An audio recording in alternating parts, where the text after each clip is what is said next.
And hello, everyone. It's Vance Willis, and it's now time for this week's episode of the Techies. Today's date is the 13th of June, 2012, and we're still in the beta form of the Techies. And I am joined this week, as I am a lot of weeks on the Techies, by Mr. Mark Johnson. So, Mark, hello. How are you? Hey, Vance, thanks for inviting me back again. Yeah, it's great. We say this week's episode, but we haven't been that frequent recently as we're still playing around with the format and the technology, and we've been doing a lot of other things. But we hope soon, I think, to have everything cracked and to be on a much more regular basis. Yes, I agree completely. Yes, we had a few challenges here in the last couple of weeks, like you said, and things are starting to slow down some. So we'll be more consistent, and a lot of information in the technology world. So we wanted to get right into that stuff. So in our normal talk, it seems like on the Techies, we talk about the latest and greatest new small gadget called the Raspberry Pi. So, Mark, you received yours some time ago. So, talk a little bit about what you think about this little Linux computer, the Raspberry Pi. Well, I'm particularly impressed with it. I mean, here it is. I mean, we've talked about it before on the show, but that is a fully working computer, and I haven't had a lot of time to play with it, and getting it going was a little bit of a challenge. You do need a few other bits. Obviously, you need mouse, keyboard, monitor, Ethernet connection. You need to install the operating system onto an SDHC card, which just slots in the side. But I am very, very impressed with it. I'm just waiting for more time, to be honest, to play with it. And because getting it going was a little bit of a challenge, we have put together a special video, which is on the Techies website. So if you are interested, you can have a look at that. And also look at the Raspberry Pi information at Element 14. That has a lot of information. That's where you can download the different operating systems, and then have a look at the video on the Techies website. Right now, this week I'm really impressed. Well, this week you shot about a 15-minute video on the Raspberry Pi after you had the hands-on. Now they're still very limited in the shipping. Is that correct? I know that you were nice enough to send one my way. I've not had a chance to do anything other than unload it. But like you were just mentioning, on the Techies website, we've got the Raspberry Pi Special Edition 15-minute video. So did you enjoy doing that? Yeah, I did, and it was just something different. I mean, we're used to doing, talking about technology, or in our other, podcasts, talking about equipment for internet broadcasting, etc. So it was fun, and as I said, I'm really looking forward to having the time to do it. But I think they've only shipped about 10,000. I could be wrong, and really they're going to developers at the moment. They're not targeting it yet at the general public. That's going to be in a few months' time. But they expect to ship millions and millions of these. And I think we'll also see them, sitting as embedded controllers. People will come up with all sorts of devices. People are looking at making media centers around them, because it does have an HDMI port out. It can play 1080p video. So it's fantastic, and it's just a great bit of technology. I think we're going to hear a lot more about it during the year. So one of the things that we also talk a lot about in new technology is a Thunderbolt port. Now, the Raspberry Pi, being as small as it is loaded down with a lot of stuff. And I have one here as well, and it's I know you go into great detail about it, but a couple of USB ports, Cat5 port, a composite video in, audio in, HDMI out, an SD card slot in the bottom, and USB. But it does not have our favorite new interface, which is Thunderbolt. Now, I wonder how long it'll take them to get Thunderbolt on something that size. But I guess that's asking too much, isn't it? Oh, it's asking too much now, and I think that the cost of the Thunderbolt chip, for when you're trying to develop and produce a low-cost computer aimed at primarily at schools and colleges, it would be too much. But Thunderbolt is starting to become more popular. And we have seen in the last few weeks a couple of manufacturers come out with PC boards with Thunderbolt. That's right. That's right. So these have been very, very anticipated, especially by us that have been on the Mac side for some time. The um, the Asus there on the left is the exact board that I have running a Skype server that I built as a Windows machine. The exact same motherboard, which I got I guess about 4 months ago, without the Thunderbolt interface. I'm looking very forward. I've actually checked to find out when this P8Z77V Premium is shipping. Do you know? Do you know when these are going to be on the market? I've not been able to find them yet, but maybe I'm not looking in the right places.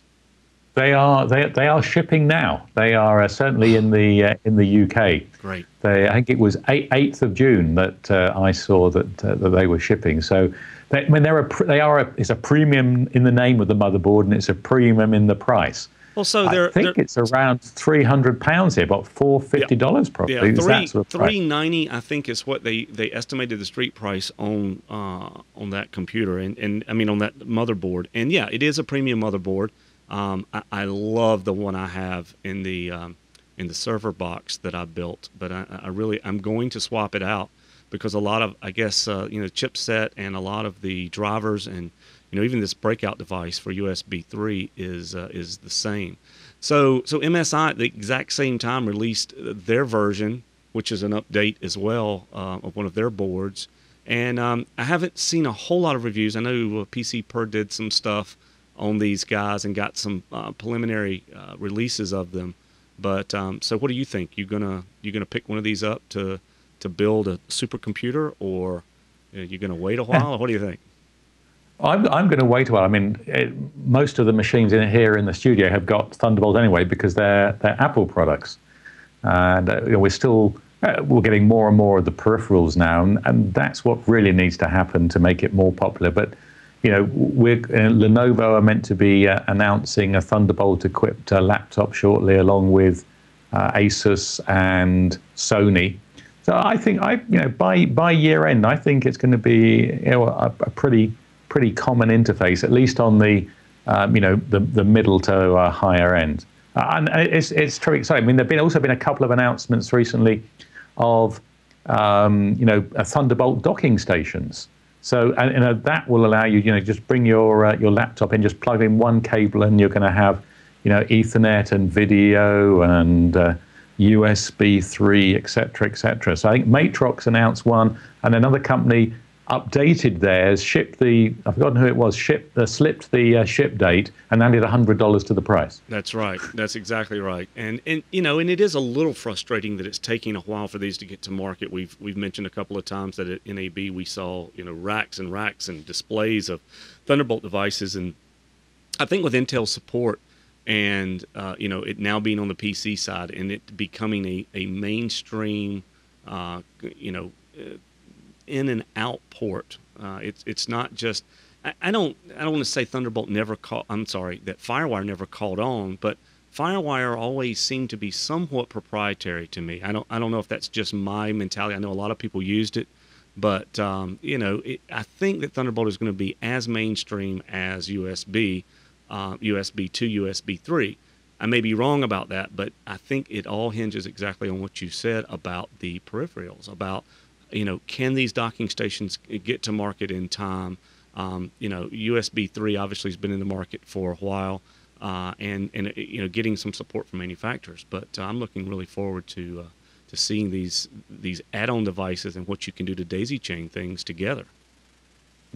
I certainly think at the high end that Thunderbolt will become, the standard. As soon as people realize and experience the speed of attached disk arrays, or the speed of, or the ability to import video into Thunderbolt through there are quite a few. Most of the Thunderbolt devices are to do with video at the moment, which is where there is the biggest need for a high-speed interface.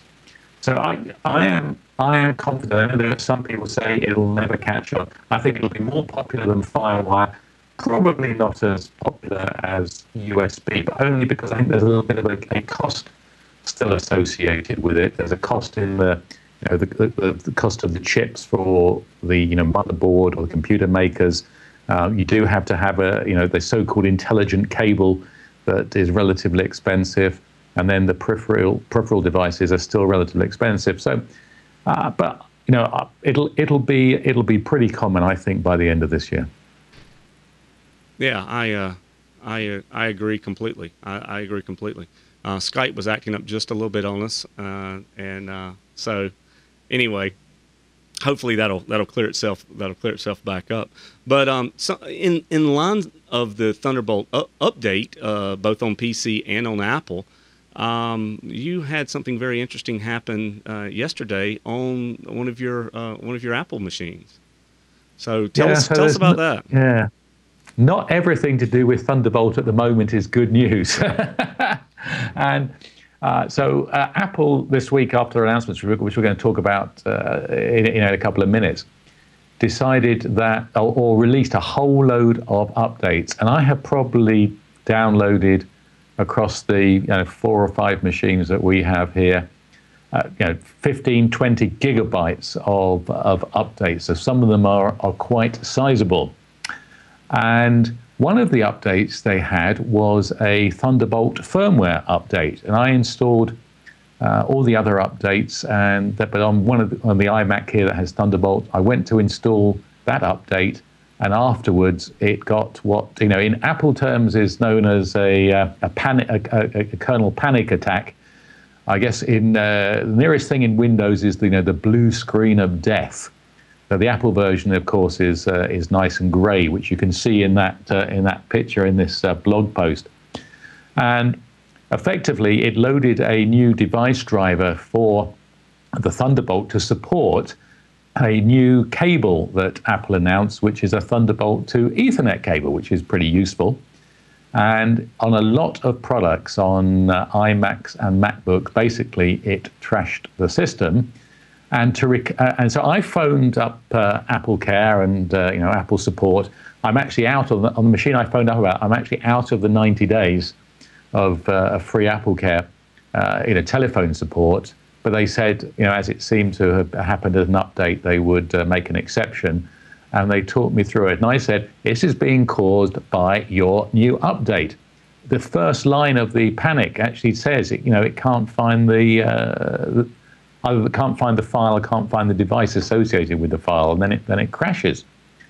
And they said, no, they made me run, disk tests, they made me run the hardware tests, everything was fine. And they said, you need to take it into the Genius Bar because it's a hardware problem and it needs fixing. Well, after that, I then did a reinstall of Lion. It boots into the recovery partition, no problem at all. Did an install of Lion, which is another 4 gigabytes download from Apple, and absolutely ran fine. Nothing wrong with the machine at all. So I thought, well, perhaps it was a hiccup. I tried installing the Thunderbolt update again, and you've guessed it, exactly the same thing happened. Oh, wow. So they're just amazing. So I phoned up Apple again and said, look, this has happened to me twice. And by the way, I've just done a search on the Apple forums and on other forums, and there are dozens, if not hundreds of people who have this problem. Could you please escalate this to your second or third line support? Because this is clearly, not a hardware problem. And they refused. The guy absolutely refused point blank, said you've got a hardware problem on your machine, go to the Genius Bar. Wow. So I then reinstalled, and I cancelled my Genius Bar appointment. And Apple have pulled the update. They've pulled the update, and now, as you said, on the forums, they're all abuzz about this update. Luckily, you and I had a chance to speak yesterday, and you said, please don't do it. And I said, well, I haven't seen it on all of my machines, only a couple of them. And certainly I continue to hit not now. Now, some of the sometimes on a reboot, a restart, we're talking about some power failure issues. Sometimes if you have a checkbox checked that says auto update on reboot there on some Macs, there's a possibility that some folks are not even realizing that they're auto updating, and may power down, power back up, and all of a sudden get the kernel fault there. So that's hopefully they'll get that fixed pretty quickly. I would say that they'll turn that update around, hopefully very quickly. I would assume. Yeah, I suspect somebody's job is under jeopardy because of this. And there were so many people who were frustrated on the forums that many of them actually emailed Tim Cook at Apple and said, "Look, you guys aren't listening." And there is clearly, I mean, I know they must get people who barely know where the power on switch is, but you'd have thought that with so much activity, they'd have somebody looking at the forums and then getting information out to their support people as quickly as possible. Right. But and this is the first problem I've ever had with an Apple update. And there are people saying, oh, I'm going away from Apple, etc., etc. Well, I'd rather have this occasionally, to be honest, than live in the old Windows world where I had lots of problems. Right. No, I'm with you exactly. And and that brings up another point that hey, this week WWDC, a couple days ago on Monday, Apple announced a number of new devices. So what's your thoughts on those, Mark? On the new the new things that Apple released? Yeah, well, this is interesting because this is the Worldwide Developers Conference that Apple have. I think it's sold out within 15 minutes. They only have 3,000 or 4,000 places and sold out quickly. They don't normally announce hardware there, but they did. So they started off by just revealing new MacBooks.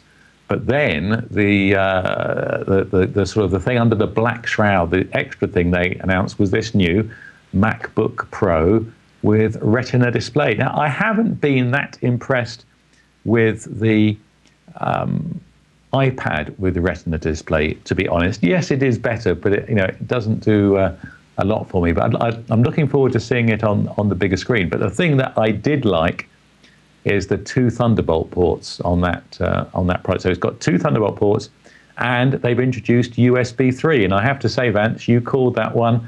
I wasn't sure that Apple would ever have USB 3, but you got it right. And so they've got 2 USB 3, 2 Thunderbolt ports. So on that machine, you could theoretically have 4 HD cameras going into it, or HD video sources, and using video editing software, Wirecast or switching, etc. It'll be a fantastic product for that. Or you can connect multiple Thunderbolt high-speed disk arrays, docking stations, etc. So I'm looking forward to seeing how that goes, and I'm hoping that somebody I know will get one pretty soon. Right, that's kind of interesting. Yeah, we'll touch on that in just a second. Well, one thing I did want to point out. So back released. Small bumps in a couple of the product lines. I just pulled up the Apple Store and wanted to point out something that you and I found the other day.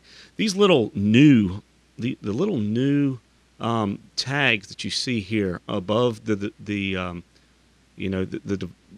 actual devices that you can buy. That they refresh the MacBook Air, so there's a new icon above it. The MacBook Pro new. And interesting, you and I were watching the WWDC conference just after the keynote, and the store took, about an hour or so to come up. Right above the Mac Pro, they had a graphic that also said new, but they didn't mention it during the keynote. And you and I both were looking, since we do some video editing and need a powerful machine and, fast ins and outs of Thunderbolt ports and USB 3s and that kind of stuff. So we got the store up, and I think the U.S. store was actually was up first, and then the U.K. store came up. But what we noticed was that the Mac Pro had been refreshed, but hadn't been talked about. Well, now if we look, they have taken away the new Mac Pro. Wow, I hadn't noticed that graphic. Wow. So, so there also have been some emails that Tim Cook actually sent an email to someone responding to the request of Mac Pros and why they were not refreshed. And he essentially said, hold tight, we are redesigning these, and it'll be super exciting for next year, for 2013. So I guess I got a little bit of stuff back, and some responses from customers, and just needed to to pull that new off, and you know Well, say, hey, we'll come out next year with one. I am really surprised they pulled that new off, because what they have done is to put some. They just replaced upgraded the processors from, I think, 2.9 was the highest before, and now it's a 3.06. But it's actually the old processor family. It's not even the new processor family. I think that we talked about a few episodes ago on the Techies. So it is really a strange thing for them to say it's new, to do something to it, and then to pull it. I hadn't noticed that they had pulled off the new sign. I mean, I guess just a slight processor bump isn't that new. But as you said, they did make some updates to the MacBook Air and the standard MacBooks, and again using the new Intel processors. So yeah, it's quite an interesting announcement. Lots of people were predicting they were going to announce an Apple TV, and there were going to be new iMacs and new Mac Minis, and they were going to replace the whole of the product range. But the Mac Pro is now 2 years old. I think it was announced in July 2010. The current products. Right. So it is aging, and it does need Thunderbolt, please, Apple. Exactly. So yeah, the Mac Pro, we're a little disappointed with that. The MacBook Pro actually comes in two flavors as a laptop. Just kind of I don't know if entry-level MacBook Pro is the right thing to say, but 13, 15, and then a 15-inch with Retina display is the one that you were just talking about. And the Mac Pro, we'll just have to wait on that, Mark. And like you were saying, this particular bump with the Retina display having the multiple Thunderbolt ports and HDMI will probably hold us for, say 6 or 8 months, or maybe even a year, until the new Mac Pro comes out. I know that my MacBook Pro that I'm currently using is aging 5+ years and still running very well. So I actually am pretty excited to very soon unbox. Hey, look at this. I signed for this just a couple of minutes before we started this recording, and this is the 15-inch Retina display MacBook Pro. Has 16 gigs of RAM, 512 gig SSD.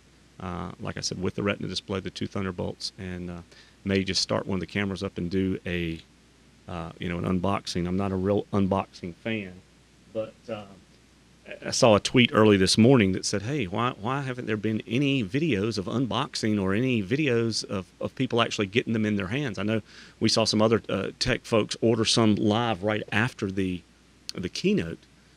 So I'm not aware, and I don't know if you've seen on Twitter or not, if anyone has actually shown any hands-on video of them yet. So we may actually press record and try to do some of that. I know there'll be plenty of them in the next few days. But actually, I was very amazed that it shipped 2 days ago from Shanghai, China, and made it through customs in Anchorage, Alaska. Yeah, made it through customs in Anchorage, Alaska yesterday about noon, and showed up on my doorstep this morning Eastern Standard Time prior to 10 a.m. So short of 48 hours shipping. And and that kind of leads us into the last story that we have, and that's how Apple does this. And I don't know if you've really thought about this, and and I know we've had some conversations about how Apple does it, but what do you think your opinion is, Mark, on how they can number one, keep a cloak of secrecy for so long over developing products and have people rumor and essentially dangle a carrot in front of the racehorse for so long without anyone knowing, go to full production, ramp that production up, and deliver the product 2 days after release that people are paying big money for, and they're making big profits. What's your thoughts on that? Well, the feeling is that Apple don't actually spend a lot on marketing. what they do is they create this environment where people do their marketing for them by all the websites, for example, that are, Mac rumors, etc., where people are just trying to speculate. Keeping products secret before announcement, that's just down to good discipline and the right contracts with your employees, where and of course all their manufacturing is in China, which is generally a more secretive country. And I don't know, but I suspect that many of the workers involved probably don't have access to internet, etc. So to spill the beans, even if they want to do, I suspect they're more worried about their jobs than anything else. And sometimes you think people say, "Well, this must be a controlled leak," and maybe Apple do sometimes, let a little bit of information out. But I mean, at the end of the day, they do basically make very good products, and I think what they do is they coat them with a special substance that once you've touched it, it sort of becomes an addiction. Right. So yeah, that's exactly right. It is an addiction, but it goes. I think it goes a little deeper than that. I mean, they've got some very forward-thinking developers. Johnny Ive there on the design group. I mean, they redesigned the handset phone to the touchscreen, and think about how long it took Android, Google to copy it and to get it to market. It took a while. It did take them a while to get that, and they were playing catch up. So I found this article. That actually was written by one of the Cult of Macs, one of the sites that this is actually on CNN today. It was posted early this morning on CNN. You can see CNN. It's an opinion piece, but this is a writer that writes for Cult of Mac. He writes for other magazines as well. But he talks about in this article, which I found really interesting, that at one time, Apple computers were last generation. They were accused of last generation. So you can see this comment here. And it says they had clunky PowerPC processors, and the Windows PC owners, and we know some of the folks, even in our circles, that say, oh, Mac, still this company that this blogger is talking about. And then he goes into saying, wow, how things change. All of a sudden, Steve Jobs comes back to the company, assembles a very good, group of folks, and and they churn churning out things like an iPhone that it takes a lot of time for people to copy. So they talk about they source the parts, they manufacture their product under secrecy, and they ship it in mass at unheard of profit margins, and no one else can do it. So what Tim Cook is really good at, apparently, is the supply chain, mastering that supply chain. And it says here, when they decide to go ahead and make the product, they obviously step outside of the box, they make it. They buy up almost all of the world's stock of those components that define it. And that's just amazing to me, Mark, that Apple goes in and they have the guts or the will to just go and say, we want every one of these displays. So the other manufacturers, Google, Samsung, all the other ones, if they wanted to copy it and make a duplication of this super thin, great high-resolution Retina display like the MacBook Pros we were just talking about, they can't get their hands on them. So Apple has designed in secrecy. They've done an excellent job of keeping that information secret, which is amazing to me. And then they buy up all the products that make that product so it can't be duplicated out in the real world. It happens time and time again. It says it right here. They released the iPhone. They took the smartphone industry a year to catch up. And then they'd already released the iPhone 3GS, while the other ones were, trying to get together. So it's really amazing to me how this market plan works by Apple. And I think that's the big difference. We've had some people say, oh, a lot of the PC components are built by Foxconn, and a lot of the same displays that are in this laptop that's a Windows PC machine and the Mac are the same ones. It's just Apple puts a shiny coating on it, like you just said, they make it addictive. And I think it's more than that on a big picture, and some people just can't quite get their arms around what Apple is actually doing to make that happen. I mean, they certainly are master of the supply chain, and then Tim Cook. I mean, that's why he was brought into Apple.